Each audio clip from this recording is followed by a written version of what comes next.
El día de hoy quiero compartirle una noticia personal, pero que en el fondo es parte de la misma conversación que semana a semana sostenemos aquí en este espacio y tiene que ver con el futuro del trabajo.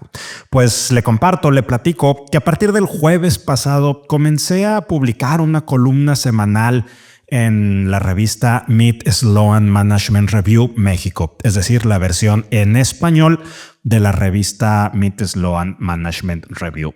Agradezco profundamente la invitación y la confianza. Es un espacio con una audiencia muy exigente, pero precisamente por eso me entusiasma estar ahí. Y déjeme le cuento algo más. Si usted ya escucha este podcast, esa columna es una extensión natural de lo mismo.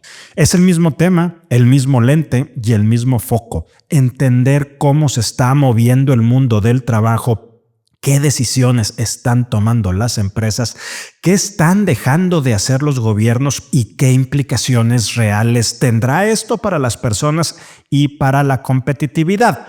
Pero nos permitirá ahondar de manera más profunda y con mucho detalle cada uno de estos temas que semanalmente, cada jueves les estaré compartiendo. Y el primer artículo del jueves pasado, que ya está disponible, se titula Davos 2026, Inteligencia Artificial y el fin del empleo tradicional. Y parte de una escena que me pareció muy reveladora en el pasado Foro Económico Mundial allá en Davos. Es decir, la discusión se movió de un extremo al otro en temas de inteligencia artificial y el impacto que tienen en el trabajo. Por un lado, Yuval Noah Harari advirtió que la inteligencia artificial, en un escenario sí catastrófico, pero advirtió que la inteligencia artificial ya no es una herramienta como las anteriores y usó una metáfora inquietante.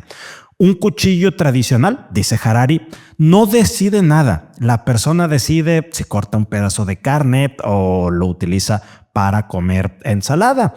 Pero la inteligencia artificial es un cuchillo que puede decidir por sí misma. Cortar la carne, cortar la ensalada o incluso usarse con fines violentos. Ese matiz cambia todo, porque no hablamos solo de automatización, hablamos de sistemas, o habla Harari desde esta perspectiva, de sistemas capaces de decidir, inventar y, ojo, simular emociones y también manipular. Y aquí dice Harari, la inteligencia artificial ya cruzó una barrera ontológica. En el otro extremo, en el extremo positivo y no tan desastroso como el de Harari, está el señor Elon Musk, quien planteó un escenario de abundancia, una convergencia entre inteligencia artificial avanzada y robótica humanoide tan extendida que el costo de bienes y servicios tendería a colapsar hacia cero. Su argumento, el de Elon Musk, el dueño de Tesla, no es que la inteligencia artificial sea una amenaza inmediata, sino la condición tecnológica para trascender limitaciones materiales históricas. Es una visión optimista y, siendo sinceros, casi seductora. El punto incómodo es que ambas narrativas conviven en el día a día, hoy, y Davos no ofreció un consenso claro, pero sí nos dejó muchas preguntas y muchos temas para seguir explorando. Pero lo que sí es cierto es que ya sea esta narrativa distópica o la narrativa seductora, la de Harari y la de Elon Musk, las dos están haciendo que el trabajo esté cambiando ya el día de hoy de manera radical. Lo que hoy está ocurriendo es que el empleo tal como lo conocíamos empieza a desdibujarse, y no por una predicción futurista, sino por una brecha que se está ensanchando a una velocidad que ya no permite sostener la cómoda negación de esto aquí no va a suceder. Ya está pasando.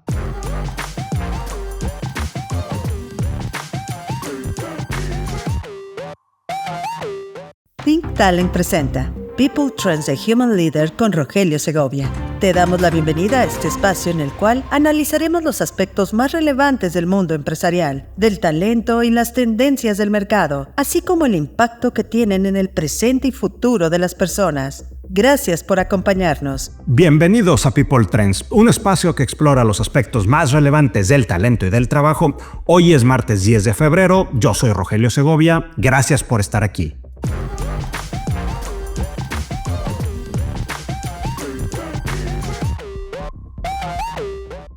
Situación de negocios actual.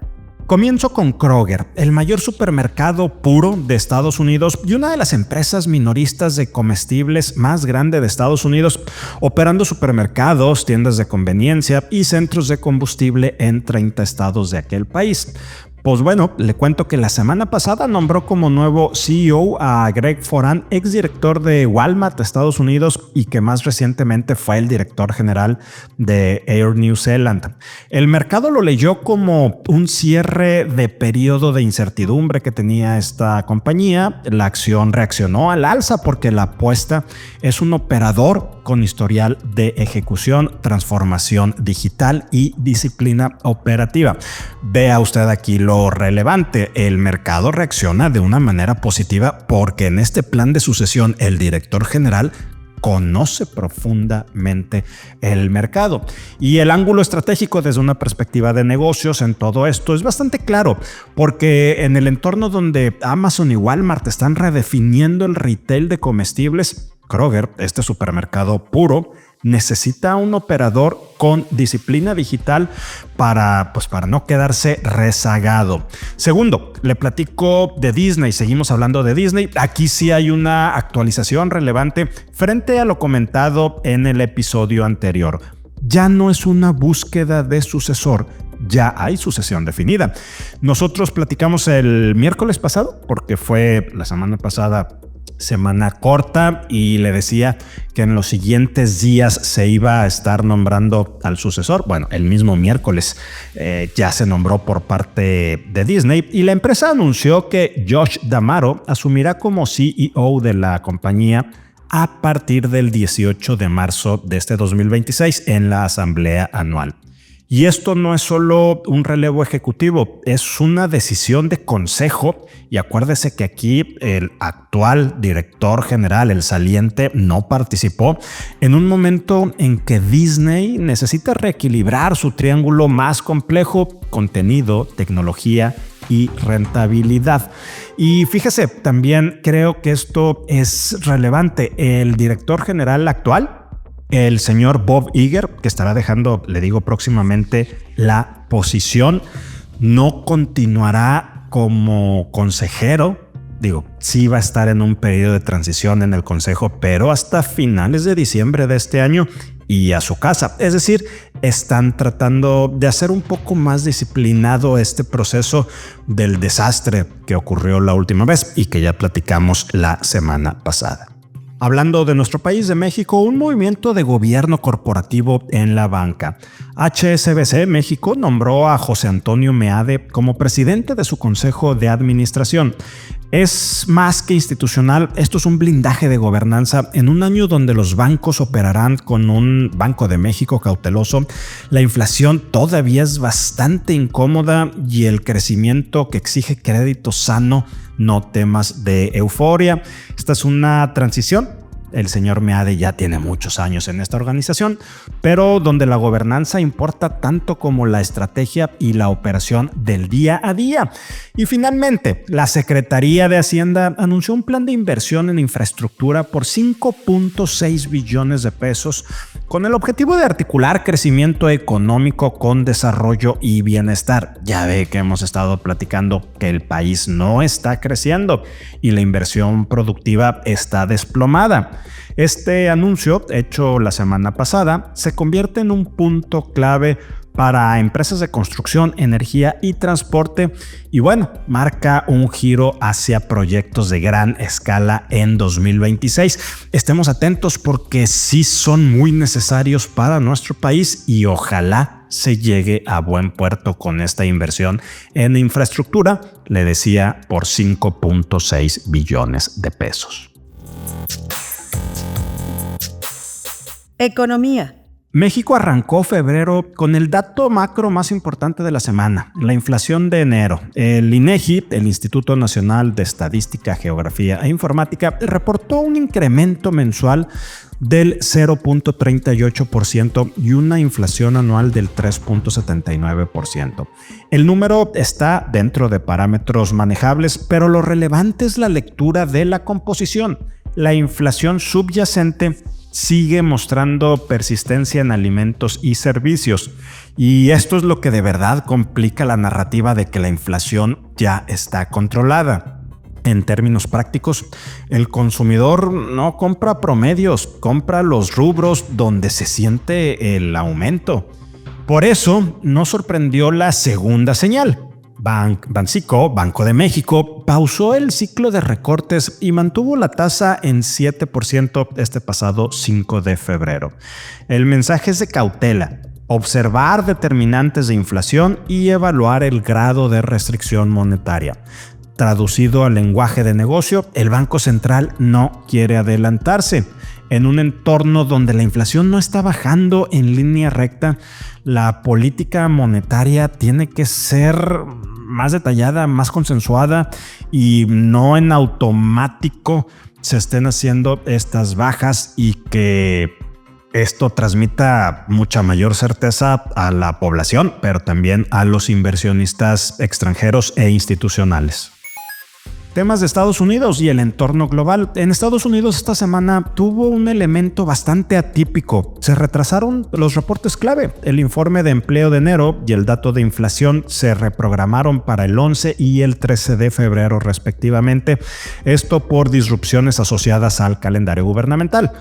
¿Por qué es importante? Porque en ausencia de los datos duros, el mercado se vuelve más sensible a narrativa, discursos y expectativas. Y esa niebla informativa tiende a aumentar volatilidad, y no necesariamente por malas noticias, sino por falta de certidumbre. Y en ese vacío, el foco se movió a comunicación de la Reserva Federal, la Fed, donde el vicepresidente Philip Jefferson habló sobre el panorama económico y dinámicas de desinflación desde el lado de la oferta. La señal que se está mandando es que el Banco Central de aquel país sigue en modo calibración. Reconoce avances, pero no está dando por ganada la batalla. Y cuando el mercado está esperando datos de empleo e inflación, estos discursos ayudan, le decía, como anclas temporales para expectativas de tasas y para que los silencios no se llenen con especulaciones.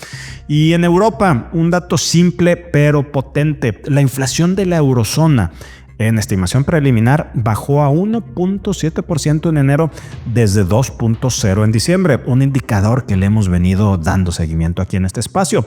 Y esto reabre el debate del Banco Central Europeo. Con inflación debajo del objetivo, el dilema es si el riesgo ahora es quedarse corto en crecimiento económico. Es un recordatorio útil para 2026. Mientras que México y países como Estados Unidos o Reino Unido pelean con inflación persistente, Europa ya empieza a preocuparse por un enfriamiento excesivo. Talento.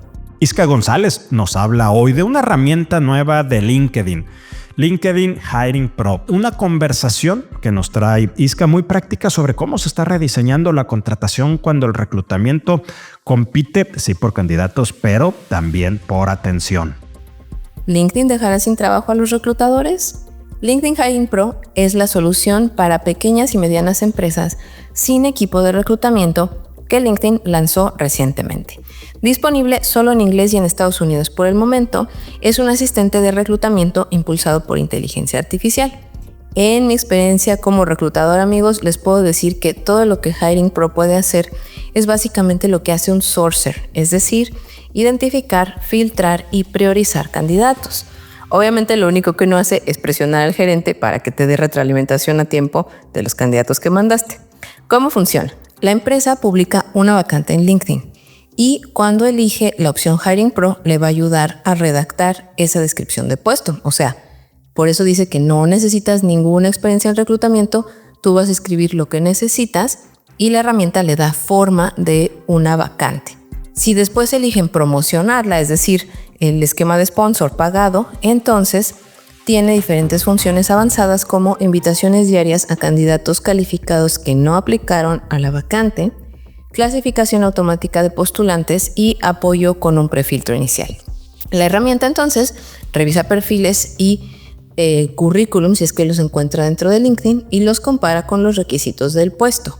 Filtra candidatos que no están alineados al perfil para descartarlos y prioriza los que sí cumplen. Les decía, esto es obviamente como lo que hace un reclutador o un sourcer. Si no hay candidatos, entonces hace lo que un headhunter. Busca en LinkedIn candidatos abiertos a oportunidades, o sea, la gente que está open to work. El costo de Hiring Pro varía según el rol, ubicación y necesidades de contratación. Lo más importante para las empresas pequeñas en busca de talento, amigos, es tener un perfil claro, un salario competitivo y un proceso de entrevista y cierre humano, porque ahí pues la herramienta no lo va a hacer. Ahora yo los invito a pensar entonces, cuando tenemos este tipo de panorama, amigos, ¿es mejor la inteligencia artificial o tener un contacto humano para hacer todo este proceso? Cultura. Escuchemos la colaboración de Jenny Dorado, quien da continuidad a esta conversación sobre competencias básicas de liderazgo, y hoy nos habla de liderazgo situacional, cómo ajustar su estilo, cómo usted puede ajustar su estilo sin perder autoridad, cómo conectar con otros para lograr resultados y cómo o cuándo dirigir, cuándo acompañar, pero también o sobre todo cuándo delegar. Hola, un gusto coincidir de nuevo en este espacio para hablar desde la experiencia en liderazgo, talento y cultura, aterrizando con la realidad del negocio. La semana pasada iniciamos una serie donde estamos profundizando en las competencias críticas que hoy diferencian a un buen profesionista de un talento clave y de alto desempeño. Hablamos de que más allá del rol o la industria, hoy son indispensables competencias como pensamiento crítico, visión de negocio, liderazgo situacional, comunicación efectiva, venta de ideas, relacionamiento estratégico, imagen ejecutiva, gestión digital e inteligencia artificial. Decidimos empezar por la base, esto fue el balance de vida, como una competencia ejecutiva que sostiene el desempeño en el tiempo.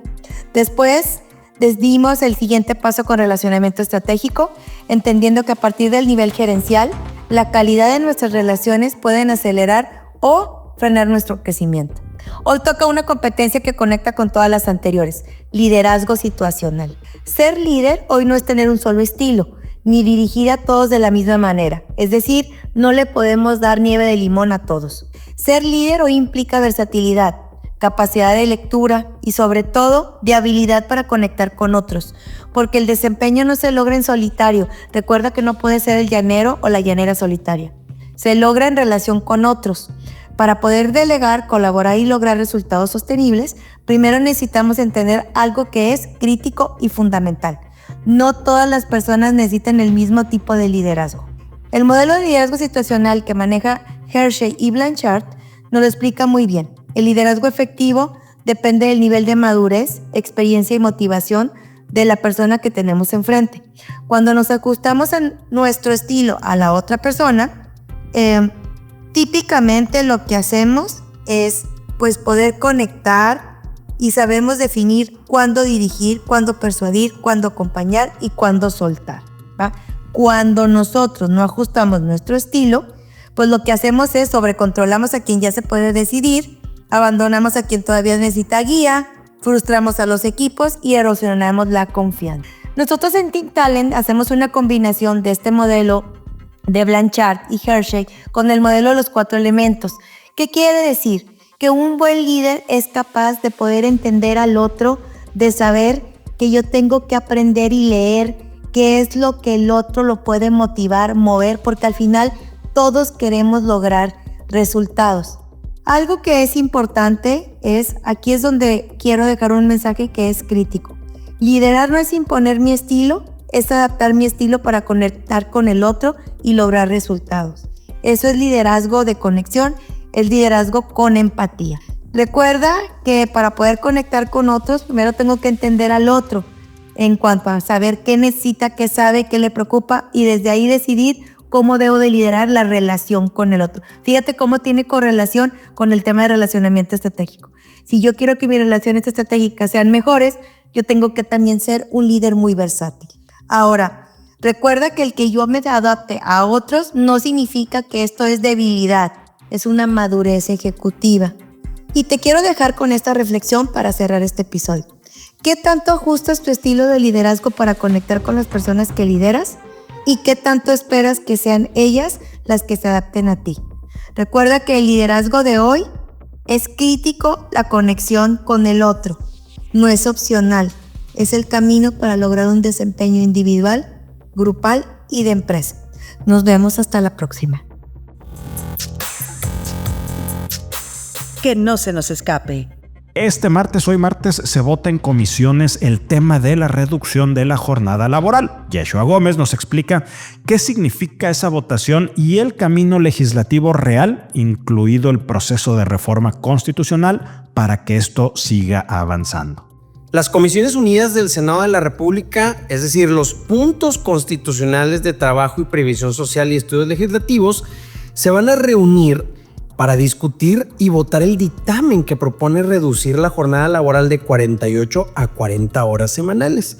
Acuérdense que esta iniciativa fue impulsada por la presidenta Claudia Sheinbaum y que busca, otra vez más, modificar el artículo 123 de la Constitución Política de los Estados Unidos Mexicanos. En específico, el dictamen contempla esta implementación gradual de la reducción de la jornada laboral. Acuérdense que en el 2027 van a ser 46 horas, 2028 44 horas, 2029 42 horas y finalmente en el 2030 40 horas. Además, en esta reforma constitucional se establece un límite máximo de 12 horas extraordinarias por semana sin exceder 4 horas diarias y en 4 ocasiones por semana. Acuérdense que para tema de la reducción de la jornada estamos esperando 2 reformas primordialmente. Uno tiene que ver con la Constitución y una tiene que ver con la ley específica de la materia, que es la Ley Federal del Trabajo. Pero en específico, ahora se va a discutir el tema constitucional. Y nada más para efecto de cultura general, quiero compartir con ustedes cómo se aprueba una reforma constitucional. Acuérdense que la Constitución es la Carta Magna, es la ley de donde emana todas las demás, digamos, es la ley máxima, ¿no? El proceso de reforma constitucional en México está establecido en el 135 precisamente de la Constitución y sigue estos pasos. Primero, tiene que haber una iniciativa. La propuesta puede ser presentada por el presidente de la República, como en este caso, o bien los legisladores federales, las legislaturas estatales o los ciudadanos. En segundo, existe y deberá de haber una discusión y una aprobación en los congresos. La iniciativa se turna a las comisiones para su análisis y dictamen, lo que va a pasar este martes. Posteriormente, se discute y vota en el pleno de ambas cámaras del Congreso de la Unión, es decir, la Cámara de Diputados y Senadores, requiriendo una mayoría calificada, es decir, las 2/3 partes de los que se encuentren presentes en cada cámara.